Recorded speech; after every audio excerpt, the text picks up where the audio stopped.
قیامت کی علامات کبرا یعنی بڑی نشانیاں، حضرت مہدی علیہ رضوان کی آمد لے کر نفخہ اولا تک ظاہر ہونے والی علامات کبرا ہیں۔ قیامت کی علامتیں، نمبر 1 علامات کبرا، بڑی علامتیں، قیامت کی بڑی نشانیاں۔ نمبر 2 قیامت کی علامات صغرا، چھوٹی علامات، چھوٹی نشانیاں۔ یہ دو قسم کی علامتیں ہیں۔ تو یہ قیامت کی علامات صغرا چھوٹی، قیامت کی علامات کبرا بڑی۔ اس پر تفصیل سے بات ہو چکی ہے کہ رسول اکرم صلی اللہ علیہ وسلم کی آمد، تشریف آوری سے لے کے حضرت مہدی تک یہ ساری علامات قیامت کی ہیں، اور یہ قیامات کی چھوٹی علامتیں ہیں۔ حضرت مہدی کے بعد حشر تک کی علامات یہ بڑی علامتیں ہیں قیامت کی، یعنی اب قیامت سمجھیں بہت قریب آ گئی ہے۔ یہ معنی بڑی علامتوں کا کہ اب بہت قریب آ گئی ہے۔ حضرت امام مہدی علیہ الرضوان کی آمد، حضرت مہدی رضی اللہ عنہ کی آمد قیامت کی بڑی نشانیوں میں سے پہلی نشانی ہے۔ آپ کا نام محمد اور والد کا نام عبداللہ ہوگا۔ حضرت فاطمہ رضی اللہ عنہا کی اولاد میں سے ہوں گے۔ سیرت میں آپ صلی اللہ علیہ وسلم کے مشابہ ہوں گے۔ مدینہ منورہ کے رہنے والے ہوں گے۔ مکہ مکرمہ میں ان کا ظہور ہوگا۔ بیت اللہ کے طواف کے دوران لوگ انہیں پہچان لیں گے اور ان کے ہاتھ پر بیعت کریں گے۔ پہلے ان کی حکومت عرب میں ہوگی، پھر ساری دنیا میں پھیل جائے گی۔ ان کے دور حکومت میں عدل و انصاف کا دورہ ہوگا۔ آپ کا عمل شریعت محمدیہ کے مطابق ہوگا۔ آپ کے زمانے میں دجال نکلے گا، اور آپ ہی کے زمانہ بادشاہت میں عیسیٰ علیہ السلام آسمان سے جامع مسجد دمشق کے مشرقی کنارہ پر فجر کی نماز کے قریب نازل ہوں گے، اور حضرت مہدی کے پیچھے نماز ادا فرمائیں گے۔ حضرت مہدی عیسائیوں سے جہاد کریں گے اور قسطنطنیہ کو فتح کریں گے۔ بیت المقدس میں آپ کا انتقال ہوگا۔ حضرت عیسیٰ علیہ السلام آپ کی نماز جنازہ پڑھائیں گے اور بیت المقدس ہی میں دفن ہوں گے۔ یہ عقیدہ اہل سنت والجماعت کا ہے۔ جبکہ اس کے مد مقابل اہل تشیع وہ کہتے ہیں کہ مہدی پیدا ہو چکے ہیں، غار کے اندر پوشیدہ ہیں، قیامت کے قریب آئیں گے، اور بہت ساری علامات ہیں وہ جو بیان کرتے ہیں۔ بہرحال ہمارا عقیدہ ہے کہ حضرت مہدی پیدا ہوں گے، مدینہ منورہ میں ہوں گے، مکہ مکرمہ میں حرم کعبہ کا طواف کرتے ہوئے لوگ پہچانیں گے، اور آپ کی بیعت شروع ہوگی۔ اللہ ان کا دور مزید مبارک فرمائے۔ دجال، دجال ایک خاص کافر شخص کا نام ہے جو قوم یہود سے ہوگا۔ مسیح اس کا لقب ہوگا۔ مسیح مسحن سے ہے، جس کا معنی ہے ملی ہوئی آنکھ والا، یعنی کانا۔ اس کی آنکھ، ایک آنکھ میں انگور کے دانے کے برابر ناخونہ ہوگا۔ دونوں آنکھوں کے درمیان کافارا لکھا ہوا ہوگا۔ کافر، کافارا لکھا ہوا ہوگا۔ یہ دجال کا مختصر سا تعارف ہے جو میں نے آپ کی خدمت میں پیش کیا۔ یہاں میں ایک بات بطور عبرت کی عرض کروں، اچھی طرح ذہن نشین فرما لیں۔ کہتے ہیں کہ عالم نے بیان کیا اور یہ کہا کہ دجال وہ ہوگا جس کی پیشانی پر کافارا لکھا ہوگا۔ ایک نوجوان نے کہا کہ جب اس کی پیشانی پہ کافارا لکھا ہوگا، یعنی لکھا ہوا ہے کافر، پھر بھی لوگ اس کو اپنا مذہبی پیشوا مانیں گے، پھر بھی نجات دہندہ مانیں گے، پھر بھی خدا مان لیں گے؟ تو انہوں نے فرمایا ہاں، کہا یہ کیسے ہو سکتا ہے، اس کو تو عقل تسلیم ہی نہیں کرتی۔ انہوں نے بہت پیارا جواب دیا۔ فرمایا سگریٹ کی ڈبیا پر لکھا ہوتا ہے تمباکو نوشی صحت کے لیے مضر ہے، لکھا ہوتا ہے کہ یہ کینسر کا سبب ہے، اور تصویریں بھی اتنی خطرناک قسم کے اوپر بنی ہوتی ہیں، کسی کی منہ میں کینسر ہے، کسی کے دماغ میں کینسر ہے، کسی کا پتہ نہیں کیا کیا عجیب سی تصاویر ہوتی ہیں۔ انہوں نے کہا بیٹا جب ڈبیا سگریٹ کی ہے، اوپر لکھا ہے تمباکو نقصان دہ، لوگ پھر بھی پیتے ہیں؟ کہا جی پھر بھی پیتے ہیں۔ فرمایا جس طرح سگریٹ کی ڈبیا پر تمباکو نوشی صحت کے لیے مضر ہے، یہ لکھا ہوا دیکھ کر بھی لوگ سگریٹ نوشی سے باز نہیں آتے، اسی طرح دجال کی پیشانی پر کافارا لکھا ہوا دیکھ کر بھی لوگ اس کو کافر نہیں کہیں گے، کوئی خدا کہے گا، کوئی مذہبی امام اور پیشوا کہے گا۔ اللہ تعالی ہماری اس فتنے سے بہت زیادہ حفاظت فرمائے۔ دجال کے فتنے سے اور دیگر فتنوں سے بچنے کے لیے جمعہ کے روز سورہ کاف کا ہمیں اہتمام کرنا چاہیے، رسول اکرم صلی اللہ علیہ وسلم کا ارشاد ہے کہ جو شخص جمعہ کے دن سورہ کہف پڑھتا ہے اللہ تعالیٰ اس کو فتنوں سے بچائیں گے، حتیٰ کہ اگر اس کی زندگی میں دجال آ گیا اللہ اس فتنے سے بھی محفوظ فرمائیں گے۔ دجال کا خروج اس زمانے میں ہوگا جب حضرت امام مہدی رضی اللہ عنہ نصارہ سے جہاد کرتے ہوئے قسطنطنیہ کو فتح فرما کر شام واپس آئیں گے اور شہر دمشق میں مقیم ہو کر مسلمانوں کے انتظام میں مصروف ہوں گے۔ اس وقت دجال شام اور عراق کے درمیان سے نکلے گا اور نبوت کا دعویٰ کرے گا، پھر اصفہان آئے گا، وہاں 17,000 یہودی اس کے تابع ہو جائیں گے، بعد ازاں وہ خدائی کا دعویٰ کرے گا۔ اس کے بعد وہ خدائی کا دعویٰ کرے گا اور زمین میں فساد پھیلاتا پھرے گا۔ حق تعالی بندوں کے امتحان کے لیے اس کے ہاتھ سے قسم قسم کے کرشمے اور شعبدے ظاہر فرمائیں گے۔ حق تعالی بندوں کے امتحان کے لیے اس کے ہاتھ سے مختلف قسم کے کرشمے اور شعبدے ظاہر فرمائیں گے۔ یمن سے ہو کر مکہ مکرمہ کا رخ کرے گا، مگر مکہ مکرمہ پر فرشتوں کا پہرا ہوگا، اس لیے دجال مدینہ منورہ کا ارادہ کرے گا۔ مدینہ منورہ کے دروازوں پر بھی فرشتوں کا پہرا ہوگا، اس لیے دجال مدینہ منورہ میں داخل نہ ہو سکے گا۔ بالآخر پھر پھرام کر شام واپس آئے گا۔ حضرت عیسیٰ علیہ السلام دمشق کی جامع مسجد کے شرقی مینارہ پر فجر کی نماز کے وقت 2 فرشتوں کے بازو پر ہاتھ رکھے ہوئے آسمان سے نازل ہوں گے۔ آپ علیہ السلام دجال کا تعاقب کریں گے۔ دجال آپ کو دیکھتے ہی ایسے پگھلے گا جس طرح نمک پانی میں پگھلتا ہے۔ بالآخر یہ باب لد پہ حضرت عیسیٰ علیہ السلام کے ہاتھوں قتل ہوگا۔ یعنی وہاں فلسطین میں ایک جگہ ہے جس کا نام ہے باب لد، دروازے کا نام ہے لد، باب لد، وہاں پہ یہ حضرت عیسیٰ علیہ السلام کے ہاتھوں قتل ہو جائے گا اور یوں اس کا فتنہ ختم ہو جائے گا۔ نزول عیسیٰ علیہ السلام، تیسری علامت حضرت عیسیٰ علیہ السلام کا آسمان سے نازل ہونا ہے۔ کان دجال کا خروج ہو چکا ہوگا۔ حضرت امام مہدی دمشق کی جامع مسجد میں نماز فجر کے لیے تیاری بھی ہوں گے۔ اس وقت عیسیٰ علیہ السلام آسمان سے دمشق کی جامع مسجد کے شرقی مینارہ پر 2 فرشتوں کے بازو پر ہاتھ رکھے ہوئے نزول فرمائیں گے، نازل ہوں گے، اور نماز سے فراغت کے بعد امام مہدی کی معیت میں دجال پر چڑھائی کریں گے۔ حضرت عیسیٰ علیہ السلام کے سانس میں یہ تاثیر ہوگی کہ کافر اس کی تاب نہ لا سکیں گے، اس کے پہنچتے ہی مر جائیں گے۔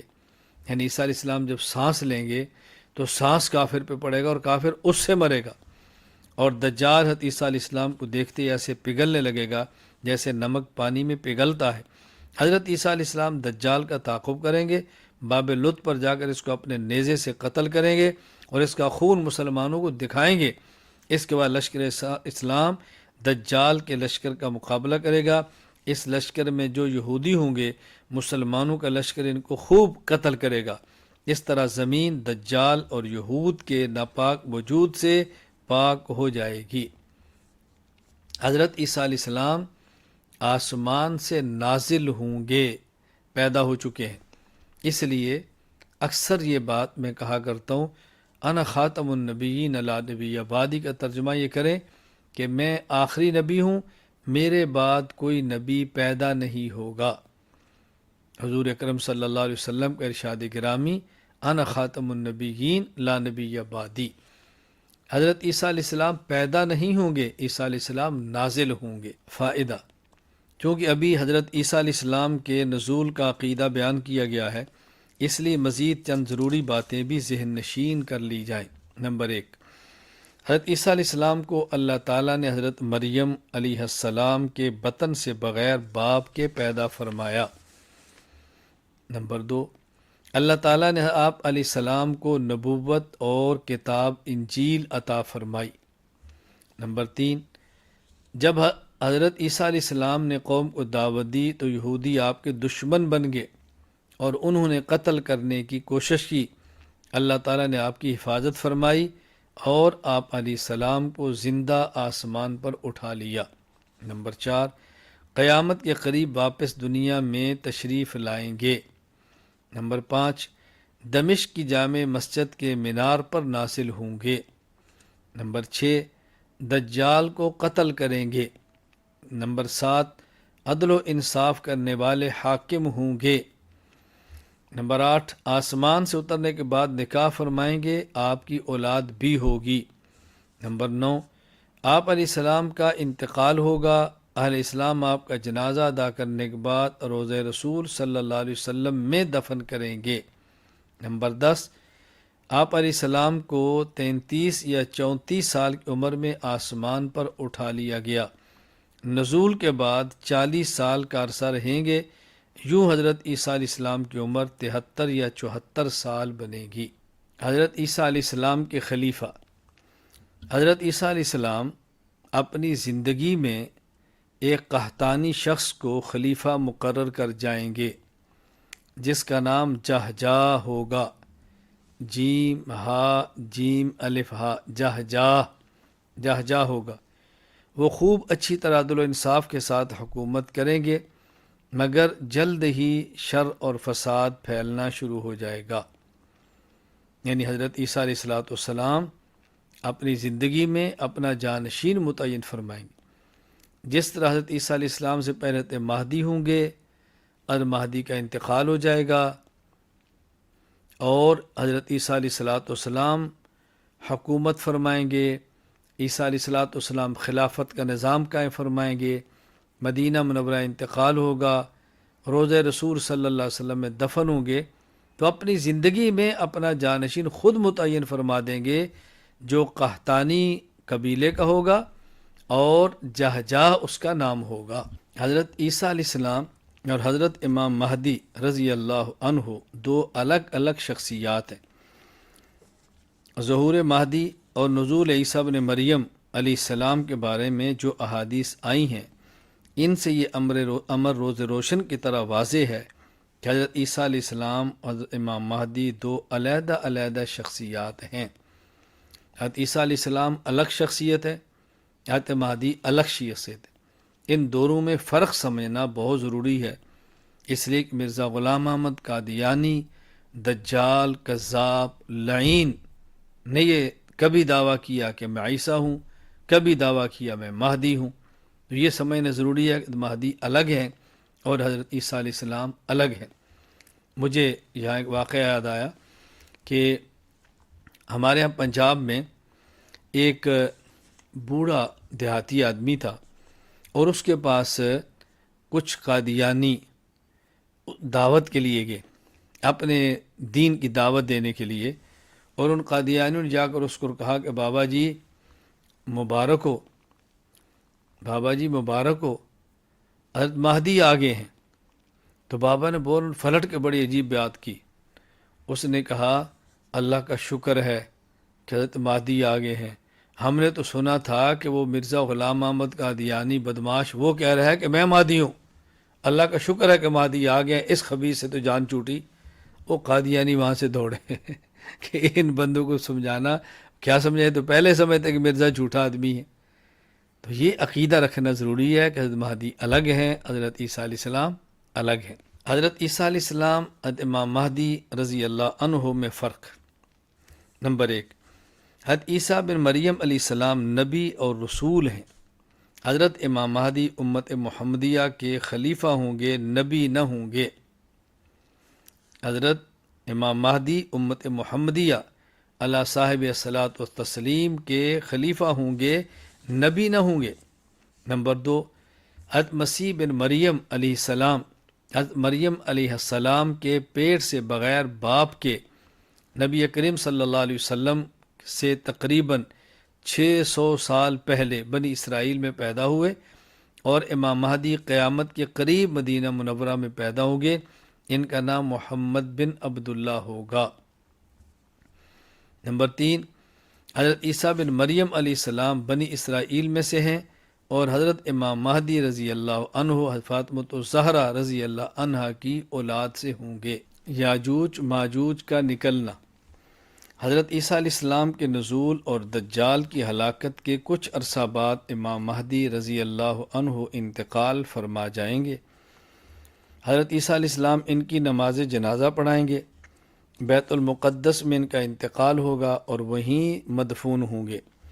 امام مہدی کی وفات کے بعد مسلمانوں کی قیادت حضرت عیسیٰ علیہ السلام کے سپرد ہوگی، اور زمانہ نہایت سکون اور راحت سے گزر رہا ہوگا کہ یکا یک وحی نازل ہوگی کہ اے عیسیٰ تم میرے بندوں کو کوہ طور کے پاس لے جاؤ، میں اب ایک ایسی قوم نکالنے والا ہوں کہ جس کے ساتھ لڑنے کی کسی کو طاقت نہیں۔ وہ قوم یاجوج ماجوج کی قوم ہے جو یافس بن نوح علیہ السلام کی اولاد میں سے ہے، یعنی نوح علیہ السلام کے بیٹے یافس اس کی اولاد میں سے ہے۔ شاہ ذوالقرنین نے دو پہاڑوں کے درمیان ایک نہایت مستحکم آہنی لوہے کی آہنی دیوار قائم کر کے ان کا راستہ بند کر دیا تھا۔ قیامت کے قریب وہ دیوار ٹوٹ جائے گی اور یہ غارت گر قوم ٹڈی دل کی طرح ہر طرف سے نکل پڑے گی اور دنیا میں فساد پھیلائے گی، جس کا ذکر قرآن کریم کی سورہ کاف کی آیت نمبر 93 تا 98 میں موجود ہے۔ اس وقت حضرت عیسیٰ علیہ السلام اپنے ساتھیوں کو لے کر کوہ طور کی طرف چلے جائیں گے اور بارگاہ خداوندی میں یاجوج ماجوج کے حق میں طاعون کی ہلاکت کی دعا کریں گے، جبکہ باقی لوگ اپنے اپنے طور پر قلعہ بند اور محفوظ مکانوں میں چھپ جائیں گے۔ اللہ تعالیٰ یاجوج ماجوج کو طاعون کی وبا سے ہلاک فرمائیں گے، اس بلائے آسمانی سے سب مر جائیں گے۔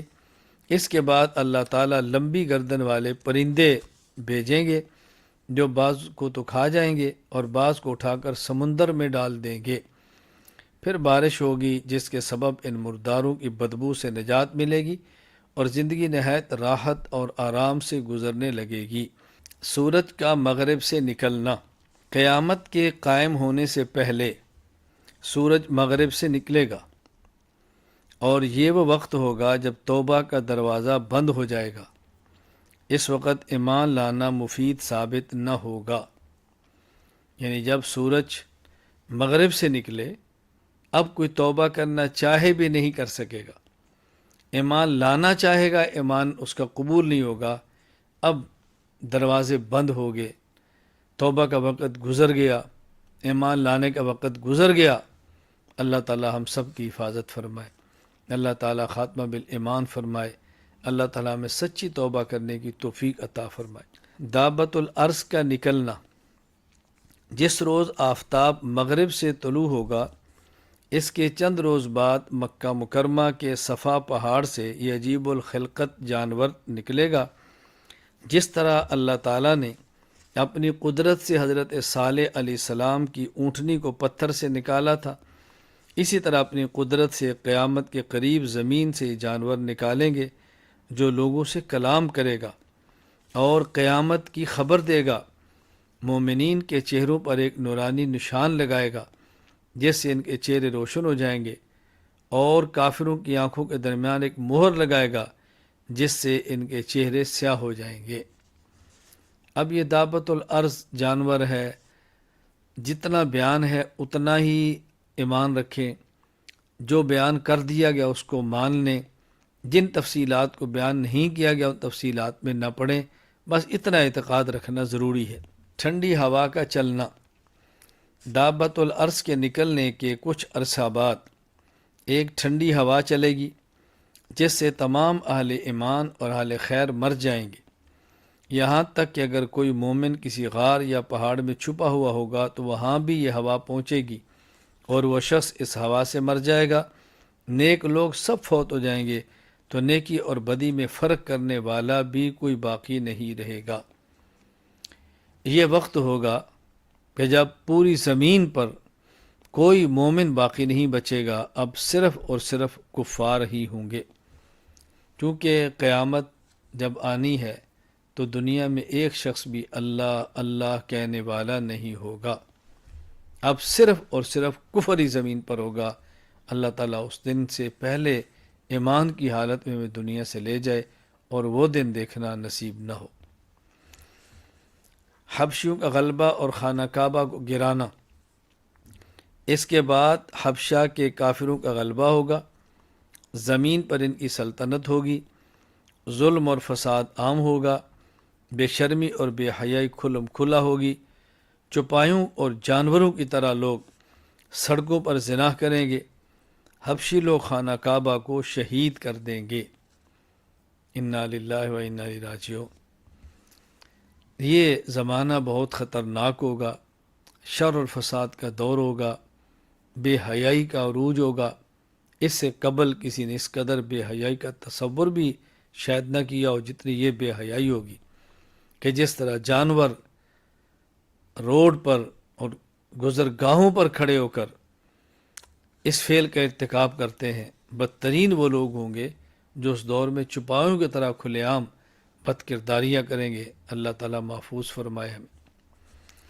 آگ کا نکلنا، قیامت کی آخری نشانی یہ ہے کہ وسط عدن سے ایک آگ نکلے گی جو لوگوں کو گھیر کر ملک شام کی طرف ہانک کر لائے گی، جہاں مرنے کے بعد حشر ہوگا، یعنی قیامت میں جو نئی زمین بنائی جائے گی اس کا وہ حصہ جو موجودہ زمین کے ملک شام کے مقابل ہوگا۔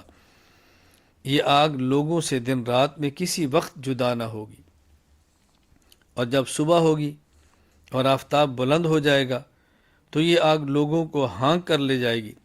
جب لوگ ملک شام میں پہنچ جائیں گے تو یہ آگ غائب ہو جائے گی۔ یہ قیامت کی آنے والی نشانیوں میں سے ایک آخری نشانی ہے، اس کے بعد بس حشر نے برپا ہونا ہے۔ قیامت کے دن اٹھنا، قیامت کے دن جب دوسری بار سور پھونکا جائے گا تو ہر ذی روح چیز کے جسم کو دوبارہ اٹھایا جائے گا۔ مخلوق برہنہ حالت میں میدان معاشر میں جمع ہوگی، کچھ سواریوں پہ سوار ہوں گے، کچھ دوڑ رہے ہوں گے اور بعض چہروں کے بل گھسٹ کر آئیں گے۔ یعنی قیامت کے دن جب لوگ میدان معاشر میں آئیں گے تو جسم پہ کپڑے نہیں ہوں گے، لیکن یہ کسی کے ذہن میں شبہ نہ آئے کہ بے حیائی ہوگی۔ وہاں تو ماحول اتنا سخت پر خطر اور نفسا نفسی کا ہوگا کہ آدمی تصور بھی نہیں کر سکتا کہ کسی طرف نگاہ اٹھا کر دیکھے۔ وہ منظر تو اتنا سخت ہوگا، ماں بیٹے سے، بیٹا ماں سے، باپ بیٹے سے، باپ بیٹے سے، باپ بیٹے سے، بیٹا باپ سے، شوہر بیوی سے، بیوی شوہر سے، بہن بھائی سے، بھائی بہن سے، ہر ایک دوسرے سے لا تعلق ہو کر دوڑے گا اور صرف اپنی فکر میں لگا ہوگا۔ اس ہولناک منظر کو میں صرف سمجھانے کے لیے مثال دیتا ہوں، جبکہ اس کی مثال دینا اور سمجھانا میرے اختیار میں نہیں ہے۔ اگر خدا نخواستہ کسی ایک بلڈنگ میں، کسی ایک بڑے ایسی مارکیٹ میں جہاں لوگ ہوں، کسی شاپنگ مال کے اندر لوگ ہوں، کسی ہال کے اندر لوگ کسی تقریب میں جمع ہوں، مرد ہوں خواتین ہوں، اچانک وہاں آگ لگ جائے یا زلزلہ برپا ہو جائے اور اس آگ لگنے سے کپڑے جھلس جائیں اور کپڑے گر جائیں، یا تیز آندھی سے کپڑے پھٹ جائیں اور کوئی ادھر سے پتھر کوئی ادھر سے چیز لگے، آپ بتائیں کون ہوگا جو کسی کی طرف نگاہ اٹھا کے دیکھے گا؟ یہ تو دنیا ہے، اور آخرت کا ماحول تو بہت خطرناک ہوگا۔ اس لیے کسی کے ذہن میں یہ خدشہ نہ آئے کہ وہاں ننگے ہوں گے تو شاید کوئی ایک دوسرے کی طرف نظر اٹھا کر دیکھ لے گا، یہ ممکن ہی نہیں، وہاں پر بہت مشکل ہوگا۔ اللہ تعالی ہم سب کو وہاں پہ امن عطا فرمائے، اللہ تعالی اپنا کرم فرمائے، اللہ تعالی عافیت عطا فرمائے۔ وزن اعمال، قیامت کے دن ایک ترازو قائم کیا جائے گا، اس میں اعمال کو تولا جائے گا اور وزن کی بنیاد اخلاص پر ہوگی۔ اللہ اکبر۔ قیامت کے دن اعمال کو تولنے کے لیے ترازو ہوگا، اس ترازو پہ اعمال نے تلنا ہے، اور اعمال کے وزن کی بنیاد اخلاص ہے۔ کم اخلاص سے پڑھے جانے والی 100 رکعات کا اتنا وزن نہیں ہوگا جتنا اخلاص کے ساتھ پڑھے جانے والی 2 رکعات کا وزن ہوگا۔ پہاڑ کے برابر سونا خرچ کرنے کا بغیر اخلاص کے جو خرچ کیا گیا ہے وہ وزن نہیں ہوگا، جو ایک کھجور اور ایک جو اور ایک گندم کا دانہ اور ایک پانی کا گھونٹ اخلاص کے ساتھ پلانے کا وزن ہوگا۔ قیامت کے دن اعمال کو تولا جائے گا، اور وزن کا کم ہونا اور بڑھنا اس کی بنیاد انسان کا اخلاص ہوگا۔ اخلاص ہوگا، نیت ہوگی، حسن نیت ہوگی۔ حساب و کتاب، زندگی کے تمام اعمال کا حساب ہوگا۔ نیک لوگوں کو ان کا نامہ اعمال دائیں ہاتھ میں، جبکہ فساق فجار کو نامہ اعمال بائیں ہاتھ میں پشت کے پیچھے سے دیا جائے گا۔ اللہ اکبر۔ وہ کیا کیفیت ہوگی اللہ ہی جانتا ہے، بس اللہ سے دعا مانگنی چاہیے، اللہ تعالیٰ قیامت کے دن ہمارا نامہ اعمال دائیں ہاتھ میں عطا فرما۔ اے اللہ قیامت کے دن حساب آسان فرما، بلکہ بغیر حساب کے یا اللہ جنت میں داخلہ فرما دے۔ ایک ایک شخص کا قیامت کے دن حساب ہوگا، ایک ایک شخص کا، ایک کا حساب، پھر دوسرا، پھر تیسرا، پھر چوتھا۔ پل صراط، جہنم کے اوپر موجود ایک پل ہے جو بال سے زیادہ باریک، تلوار سے زیادہ تیز، 500 سال چڑھتے ہوئے، 500 سال اوپر سے گزرتے ہوئے اور 500 سال اترتے ہوئے لگیں گے۔ انسان اپنے اعمال کے اعتبار سے اس پر گزریں گے، کوئی بجلی کی کڑک کی طرح تیز ہوں گے، کوئی ہوا کی طرح، کوئی گھوڑے کی رفتار اور کوئی اونٹ کی رفتار، حتیٰ کہ کوئی گھسر کر چل رہا ہوگا۔ نافرمان اور کافر اس سے گر کر جہنم رسید ہوں گے۔ یعنی میدان معاشر اور جنت کے درمیان پل ہے، اس پل سے گزر کر ہی ہر شخص نے جنت میں جانا ہے، اس پل سے گزر کر ہی جانا ہے۔ اب ظاہر ہے کفار اس پل پہ چڑھیں گے تو اللہ اکبر گر جائیں گے جہنم میں، نافرمان بھی گریں گے۔ وہاں تو صحیح العقیدہ اور متبع سنت ہی گزرے گا، پل صراط سے گزر کر جنت میں جانا ہے۔ حوض کوثر، میدان معاشر میں ایک تالاب ہے جس کی لمبائی 1 مہینہ کی مسافت کے برابر ہے، یعنی 1 ماہ تک اگر کوئی شخص چلتا رہے تو پھر اس کی لمبائی اتنی لمبی ہوگی کہ ماہ تک انسان چلتا رہے تو شاید اس کی لمبائی آدمی سے ناپی جائے، اتنی لمبائی۔ اس کا پانی دودھ سے زیادہ سفید، شہد سے زیادہ میٹھا۔ اس حوض پر پانی پینے کے برتنوں کی تعداد ستاروں کی تعداد سے بھی زیادہ ہوگی۔ بدعتی آدمی وہاں سے پانی نہیں پی سکے گا۔ وہاں صحیح العقیدہ اور متبع سنت اہل سنت والجماعت ہی پانی پئیں گے، اہل بدعت کو پانی وہاں سے نصیب نہیں ہوگا، پیچھے دھکیل دیا جائے گا، ان کو قریب بھی نہیں آنے دیا جائے گا۔ تو جنت میں ایک نہر کا نام ہے کوثر، اس نہر سے 2 پرنالے اس تالاب حوض میں گرتے ہیں، اسی وجہ سے اس حوض اور تالاب کو حوض کوثر کہتے ہیں، یعنی کوثر نہر کا تالاب، کوثر نہر کا حوض۔ تو کوثر کی نہر جنت میں ہے، تالاب حشر میں ہے، وہاں سے پانی اس تالاب کے اندر آتا ہے۔ اللہ ہم سب کو پینا وہاں پہ نصیب فرما دے۔